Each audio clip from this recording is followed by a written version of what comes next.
लोकतंत्र भारत में छपारा के लोगों को, छपारा के क्षेत्र के लोगों को बैठने के लिए 1 इंच जमीन नहीं। इस देश को हमने सकुशल नेतृत्व दिया। आजादी की लड़ाई में हमारे लोग लड़े, 40,000 लोग यहीं पे दफनाए गए। इस देश को स्वतंत्र करने में, इस देश की माटी बचाने में, इस देश की जमीन को बचाने के लिए, और इस देश की जनता को, सभी समाज को, सभी धर्मों को फलने फूलने के लिए हमने जमीन दी, और आज हम जमीन के लिए लड़ रहे हैं। साथियों, ये सोचने वाला बात है। अभी बरगड़ा जी ने बोला आपको इसके पहले, इस भवन की एनओसी लेने के लिए, जमीन पर सामुदायिक भवन करने के लिए 50 चक्कर काटे गए, कलेक्ट्रेट के, नगर परिषद के चक्कर काटे गए, तहसील के चक्कर काटे गए। हमारे ये जो बैठे गज्जाम जी, ये सब लोग ना जाने कितने बार नेताओं के दरवाजे में खटखटाए कि भाई ये जमीन में हमको बैठने के लिए जगह दीजिए, ये यहाँ पे हम भवन बनाएंगे। हमारा समाज गांव से आता है, हमारे समाज के लोग भी गांव में रहते हैं, सबको जमीनें मिली। आप बताइए, जिस शहर को आदिवासी के गोंडवाना के राज के नाम से जाना जाता है, हमारे राजा ने 6 पारा बनाया था, छपारा के अंदर वो समाज आज संघर्ष कर रहा है, बैठने के लिए लड़ रहा है। जो हमको आज के 20 साल, 25 साल, 50 साल पहले मिल जाना चाहिए था, उसकी लक्ष्य की पूर्ति आज हो रही है। इस बात की शुभकामनाएं भी आपको देता हूं कि आप सब लोगों ने इतनी मेहनत किया। इसीलिए मैंने आपको कहा, गवाराम जी दादा ने बढ़िया बात कही, इस बात को आपको समझना है कि आपका अपना कौन है।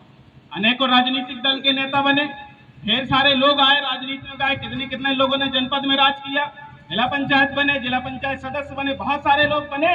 लेकिन ये बात को समझिए कि बेड़ा आपके लोगों ने, आपके लिए उन लोगों ने क्यों नहीं उठाया। ये सवाल बनता है कि नहीं बनता है, और पूछना चाहिए, ये पूछना जरूरी है। इसलिए आपको मैं कहना चाहता हूं, अगर आपकी विचारधारा के लोग जमेंगे, और दादा साजो वाले दादा ने कहा था समुद्र राजा में, आपको अपना मुकद्दम सोच समझ कर चुनना होगा, तब जाके आपका राजपाट और शासन आएगा। साथ अपने आदमी आएंगे तो आपकी बात करेंगे। हमने भी चक्कर काटा, कलेक्ट्रेट के जनपद अध्यक्ष गए, आप गए, और जो आपने दादा ने अभी भलावी जी ने कहा कि आपके लोग लड़ाकू बनिए, हमको बोलने वाला बनना पड़ेगा, हमको कहना बनना पड़ेगा, हमको किसी के सामने झुकने वाला नहीं, बस आपको साथ लगातार देना है। कोयतोड़ गोंडवाना महासभा, आपकी समिति, आपके सहयोग से जो भी निधि जिला जनपद में आती है, हम सब लगाने का पूरा प्रयास कर रहे हैं। आप लोगों का साथ चाहिए साथ।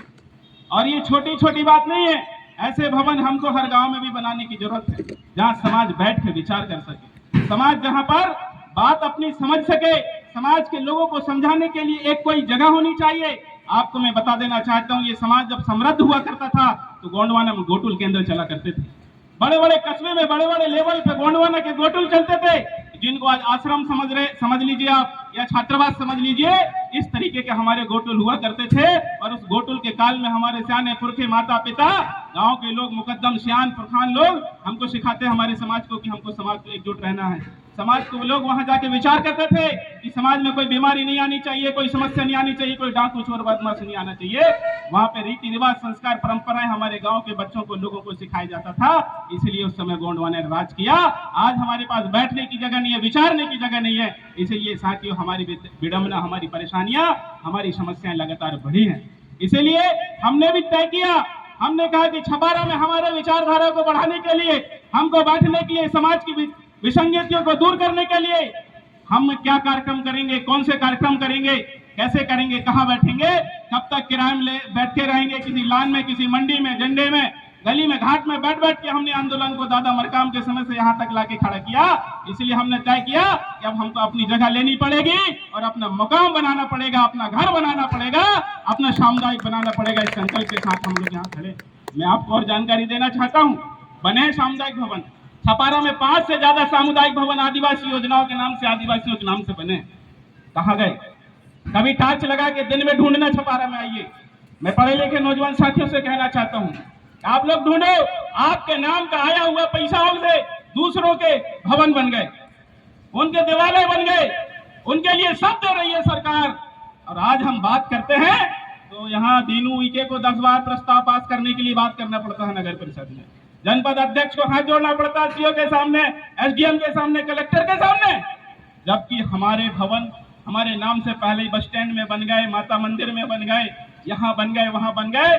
अभी मैंने कहा था पिछले बार 6 महीने पहले इस बात को उठाया था, अभी भी सामुदायिक भवन 10 लाख रुपए की राशि से पैसा निकाल के खा गए छपारा के कर्मचारियों ने, अधिकारियों ने, उसका अता पता नहीं है। और बता दिए, उधर बता दिए, मोबाइल भेज दिए चिट्ठी कि हमने छपारा में आदिवासियों के लिए भवन बना दिए, अब भवन की जरूरत नहीं है कहीं क्या?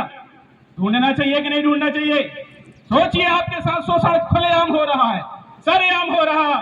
ये बात हमको इसलिए पता चल गई कि हम पढ़े लिखने वाले लोग हैं। ये बात हमको इसलिए पता चल गई कि आपके जनपद सदस्य, जनपद अध्यक्ष, जिला पंचायत सदस्य है, नहीं तो वो लड़ाई भी, वो जानकारी भी आपको पता नहीं चलती साथियों। इसलिए आपको सबको समझना पड़ेगा कि कितना बड़ा खेल चल रहा है।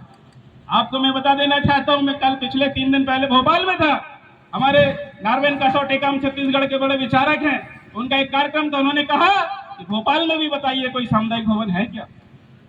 और भोपाल गोंडों की नगरी, भोपाल सहने बसाने वाले राजा रानी कमलापति ने शहर को झील बनाया, सुंदर किला इलाके बनाया, सुंदर शहर बनाया। उसके यहाँ भी बैठने के लिए, भोपाल की राजधानी के अंदर भी हमारे पास बैठने को जगह नहीं है। और सरकारें क्या बोलती हैं कि हमने आदिवासियों के लिए ये किया, हमने आदिवासियों के लिए वो किया।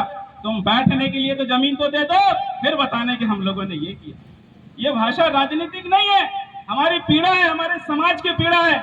यही बात सिवनी में, यही बात जबलपुर में, हमने जहां जहां देखा, हमने हमारी जमीनें जहां जहां है, सबसे ज्यादा कुर्बान इस देश को जमीन के मामले में आदिवासियों ने दिया। हेमगढ़ बांध बना आदिवासियों की जमीन पर, बरगी बांध बना आदिवासियों की जमीन पर, पैच कॉरिडोर बना आदिवासियों की जमीन पर। शेरों को रहने के लिए जमीनें दे दी गई, जानवरों को रहने के लिए जमीनें दे दी गई। लेकिन सोचिए कि आप लोगों के लिए बैठने के लिए जमीनें नहीं दी जाती हैं। इतना तकलीफ हमको ये लोग कर रहे हैं। इसलिए जागना पड़ेगा, समझना पड़ेगा। हमारी अपनी विचारधाराओं को, गोंडवाना आंदोलन को सतत रूप से निरंतर आपको आगे बढ़ाना पड़ेगा। हम लोग कई लोगों के साथ बैठते उठते हैं, ये लोग सब आपके अगुआ हैं, आपके लिए लड़ने वाले लोग हैं। आप भरोसा कीजिए, दूसरे लोग आपको बरगलाते हैं, बहकाते हैं, ये आपके लोग नहीं हैं।